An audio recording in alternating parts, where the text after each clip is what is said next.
What's good, guys? I'm the Anime Top Scholar, and yes, I'm back with a third round of retro anime recommendations. I had one round left in me, but this is the last time I'm going to be able to make one of these, at least in this format. I've enjoyed putting together a list of 3 recommendations that range in popularity, but I am running out of 70s shows to recommend, and I don't want to just do 90s and 80s stuff. So when I do eventually continue this, it will probably be in a different format, where I focus more on individual series and decades. Anyways, I hope you've enjoyed this series, and that you're ready for some more recommendations. If you're curious about the rules, I'll have them posted in the description. If I forget, just yell at me in the comments. Anyways, let's just get into it. Up first, we have the most popular pick, and that is the 74-episode TV series from 2004, produced by Studio Madhouse, called Monster. This psychological thriller is based on a manga by the same name, written by Naoki Urasawa, who has also written manga like 20th Century Boys. The anime was directed by Masayuki Kojima, who has also directed Made in Abyss. Monster tells the story of Dr. Kenzo Tenma, a genius surgeon working in post-Cold War Germany who has a bright future ahead of him. He is admired by his colleagues, loved by his patients, and due to marry his boss's daughter, the beautiful Eva Heinemann. One day, when 2 patients in desperate need of emergency surgery are wheeled into his hospital, Tenma faces a terrible choice of saving the orphan boy who came first, or the mayor of Düsseldorf, whose recovery would raise the hospital's profile and boost his own career. Against the demands of his superior, Tenma does what he believes is right and saves the child. However, his decision not only damages his prospects, but unleashes a chain of events so horrific that it might have come from the depths of his worst nightmares. Laden with guilt, Tenma begins a journey across Germany in search of a formidable young man who will challenge his morals, his love for life, and his very sanity.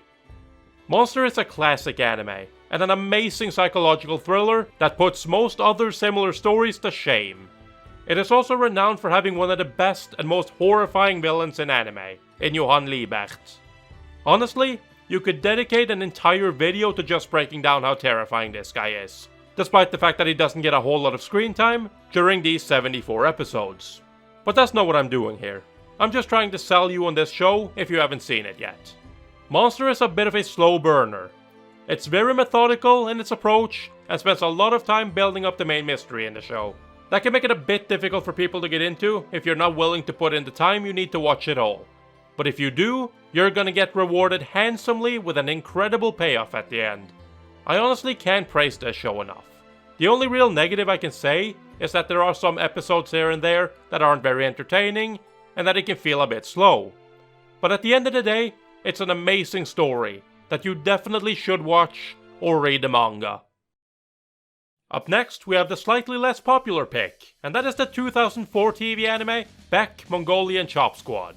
This 26-episode music drama series was produced by Studio Madhouse and is based on a manga by the same name, written by Harold Sakuishi. The anime was directed by Osamu Kobayashi, who has also worked on shows like Dororo. This anime tells the story of 14-year-old Yukio Koyuki Tanaka, a dispirited young boy with no goals in life. However, this all changes when Koyuki saves a strange-looking dog named Beck from being harassed by a group of local kids. The dog's owner, 16-year-old Ryosuke Rei Minami, is an emerging guitarist and a former member of a popular rock band. After Koyuki meets Rei again in a diner, the older boy leads him to his former band's meeting place and dazzles Koyuki with his amazing guitar skills. Slowly becoming interested in the glamour of Western rock culture, Koyuki decides to start playing the guitar while helping Rei achieve his dream of leading the ultimate rock band. Together with Rei's younger sister Maho and a few other members, the 2 boys launched their career into the world of rock by forming a band called Beck. Beck follows the group's struggles and successes as they spread their fame across Japan. Do you like music anime? Are you into rock? Have you ever been in a band? If you answered yes to any or all of these questions, then you should definitely check out Beck. The way this show handles adolescence and the dream of becoming a famous musician is really good. It has a really likable cast of characters, and as someone who used to be in a band in his teenage years, this show speaks to me on a very personal level. It also helps that the soundtrack is really good, even though the English lyrics to the songs might be a bit off-putting if you're watching it subbed. But if you're watching it dubbed, know that they also dubbed the songs, which honestly makes a lot of sense. As far as music anime goes, in my opinion, this is one of the best out there. And as far as anime about the band goes, this is way better than certain other shows. Okay, on. Sorry, something got stuck in my throat. Last up on this list is the 2002 TV series called Whistle. This 39 episode long football anime, Soccer for You Americans, was produced by Studio Comet and based on the manga of the same name, written by Daisuke Higuchi. The anime was directed by Hiroshi Fukutomi, who has also directed anime like Captain Tsubasa, Gundam, and Suzuka. Whistle tells the story of Sho Kasamatsuri, whose dream has always been to become a professional football player. But he has one problem. He's not very good at the game. He was accepted to the prestigious Musashi no Mori Junior High, known for its top-rate football team, but he was never able to rise beyond the rank of third stringer.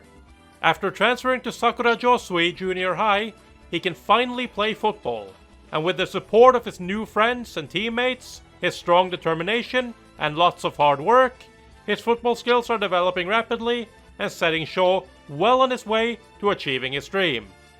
When you think of football anime, what shows come to mind? Probably Captain Tsubasa, or maybe even Inazuma 11. These are definitely some of the more popular picks in a genre of sports anime that doesn't exactly overflow with quality shows. But Whistle is one of the better of the lesser known football anime. Now don't get me wrong, I'm not gonna pretend that this is some amazing show that you absolutely should watch. But what I am gonna say is that if you're looking for a football anime to watch that is not one of the bigger franchises, this is probably gonna be your best bet. It's a decent sports anime that tells a decently compelling story of a boy just trying to get better and realize his dream to become a pro footballer. It sadly doesn't have a real ending, but it does have a lot of charm, and it's a fun ride for the most part. It's also nice seeing a sports anime where the main character is not an amazing player right from the start. So those were the recommendations I have for you for this time. Hopefully between Monster, Beck, and Whistle, you found something that sounds interesting to you. And if you didn't, or you want more recommendations from me, then you can check out the playlist with all the other retro recommendations I have done. Hopefully you'll find something to your liking. Anyways, I hope you've enjoyed this video. If you did, then don't forget to leave a like, comment, and subscribe for more anime related content from the Anime Top Scholar himself. Peace!